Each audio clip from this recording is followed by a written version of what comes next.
Hey friends, I had the most amazing conversation with a friend of mine, Michael. He's a principal at a school down in Louisiana.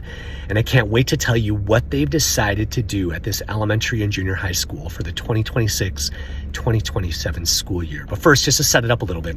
So a lot of us in the advocacy space here, we talk about phone-free schools, right? Getting personal electronics out of the school day. That's iPhones and Apple Watches and AirPods, right? Because they're distracting, they're horrible for education. I think we mostly agree, right? That that's the right thing to do.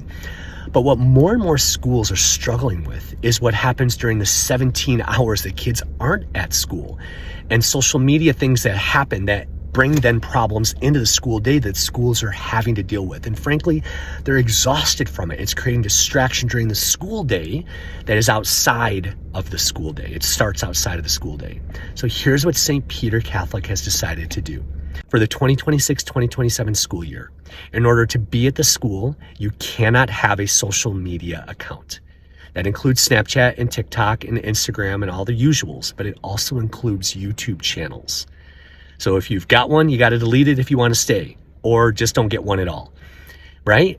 Unbelievably strong stance, but they're not the only one. This is the third school now that has decided to do this, that they're tired of dealing with issues during the day that are disrupting not just the day, but their mission as a school to evangelize kids because they're so distracted. Now, the consequences are pretty severe. I know it's an honor system, but the consequences are pretty severe. The first offense is you have a detention and you can't participate in extracurricular activities for the rest of the semester. Second strike, a 1-day suspension and no extracurriculars for the rest of the school year. Third strike, you have a 3-day suspension, you're on probation, which has other consequences, and no extracurriculars for the rest of the year. And fourth strike, you're expelled, you're out. And these are cumulative strikes. They don't go away. Like if you have a strike in 6th grade, another in 7th grade, that's 2. They don't go away. Now, this is also a school that takes digital citizenship/discipleship very seriously.